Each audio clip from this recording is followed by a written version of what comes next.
नमस्कार दोस्तों, कैसे हैं। नमस्कार, मैं हूं राकेश, आप लोगों के सामने स्वागत करता हूं। ये केवीएस पीआरटी 2022 के लिए नया लेक्चर आप लोगों के सामने है, जिसमें कि हम लोग जीएस का ये सेकंड लेक्चर है और इसमें हम लोग देखेंगे 10 क्वेश्चन, जो कि आज हम देख रहे हैं पॉलिटिकल साइंस से। पॉलिटी से क्वेश्चन सीधे सीधे पूछे जाते हैं। अमूमन जो है पॉलिटी में लगभग हम क्वेश्चन सही करते हैं, क्योंकि पॉलिटी के 100% क्वेश्चन रिपीटेड ही होते हैं, नया कुछ कंटेंट होता नहीं है। अगर कुछ होता है तो करंट से लिंक होकर चीज़ें आ सकती हैं, जैसे कि पीसीएस में होता है। पहला क्वेश्चन आप लोगों की स्क्रीन पर दिख रहा होगा। अच्छा क्वेश्चन है, पेपर में कई बार इस सेक्शन से क्वेश्चन पूछा गया है। देखिए, भारतीय संविधान का कौन सा भाग, हमारे कॉन्स्टिट्यूशन का कौन सा पार्ट और उसका कौन सा जो चैप्टर है वो सेंटर और स्टेट के बीच में लेजिस्लेटिव जो रिलेशन है उसके बारे में डिफाइन करता है।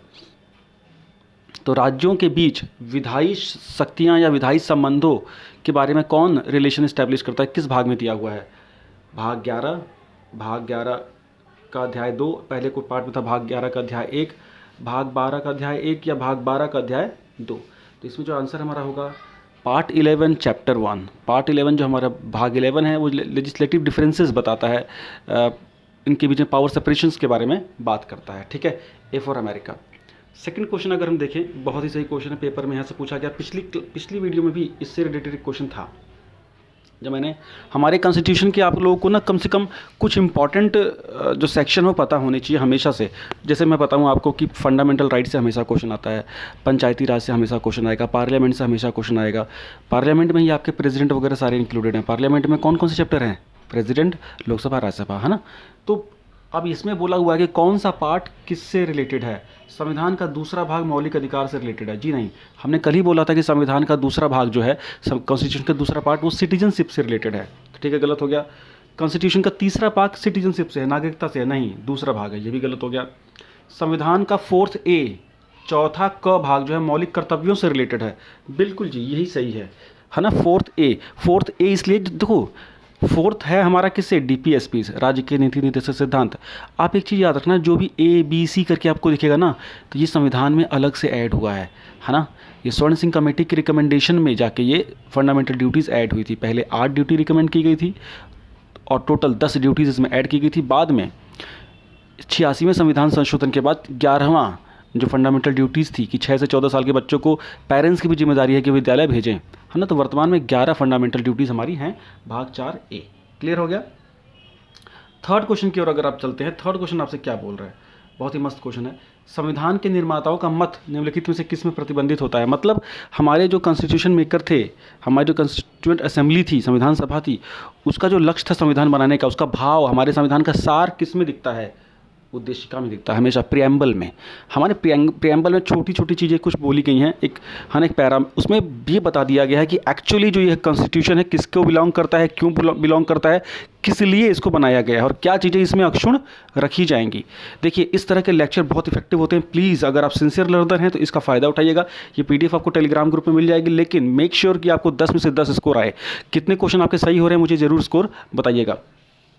ठीक है, A for America. Next question अगर हम चलें, नेक्स्ट क्वेश्चन क्या बोल रहा है, ये बहुत ही जोरदार क्वेश्चन है। भारत के संविधान की प्रस्तावना में जो हमारा प्रियम्बल है उसमें कितने प्रकार के न्याय, कितने प्रकार के जस्टिस की बात की गई है, कितने प्रकार की स्वतंत्रता की बात की गई है, कितने प्रकार की समानता की बात की गई है, कितने प्रकार के भ्रातृत्व की बात की गई है, ब्रदरहुड की बात की गई है। तो देखिए, ये क्वेश्चन पीसीएस में कई बार आया हुआ कि प्रस्तावना में कितने प्रकार की न्याय की बात की गई, तो 3 प्रकार के न्याय हैं। तो इसी से आपको अंदाजा लग जाएगा, पहला ऑप्शन इसी को देखते खत्म हो जाएगा। 5 प्रकार की स्वतंत्रता की बात की गई है, 2 प्रकार की समानता की और 1 प्रकार के ब्रदरहुड की बात की गई है। ये ऑप्शन आपका करेक्ट है। 5th क्वेश्चन जो है आपका, निम्नलिखित में से कौन भारत को धर्मनिरपेक्ष राज्य बताता है। कहाँ लिखा हुआ है कि भारत जो एक धर्मनिरपेक्ष राज्य है, पंथ निरपेक्ष राज्य है। मैं बताऊँ आपको, जब स्टार्टिंग में जब कॉन्स्टिट्यूशन फ्रेम हुआ था तो ये वर्ड नहीं डाले गए थे।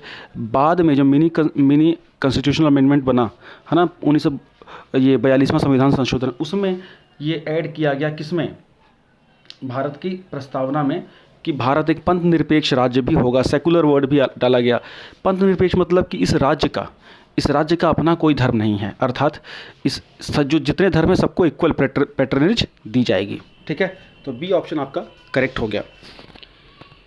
6th क्वेश्चन आपके सामने है। 6th क्वेश्चन क्या बोल रहा है कि भारतीय संविधान की प्रस्तावना में निम्नलिखित किस स्वतंत्रता का वर्णन है, किस प्रकार की फ्रीडम की बात की जा रही है?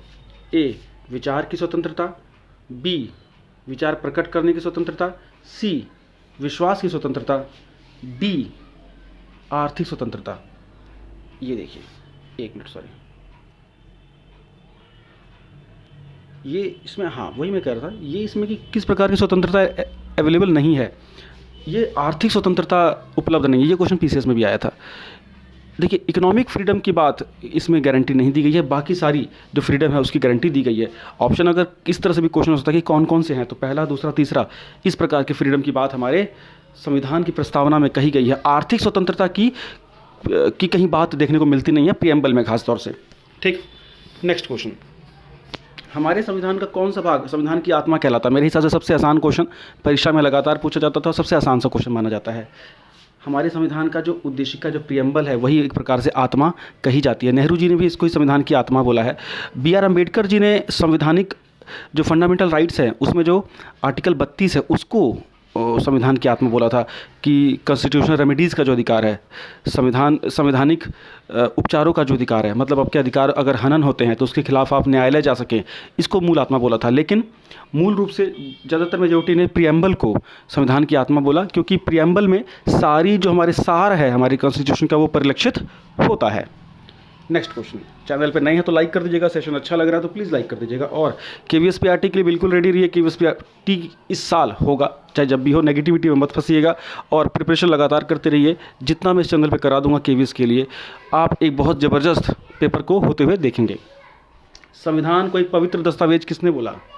संविधान को एक पवित्र दस्तावेज बोला बी.आर. अम्बेडकर जी ने, भीमराव अम्बेडकर जी ने। भीमराव अम्बेडकर जी हम संविधान सभा के कॉन्स्टिट्यूशन जो असेंबली है उसके सदस्य थे, पूना से चुन के आए थे, पहले ईस्ट बंगाल से चुन के आए थे वो, और ड्राफ्टिंग कमेटी के भी चेयरमैन थे वो। ठीक है, तो बहुत प्रसिद्ध व्यक्ति है ना।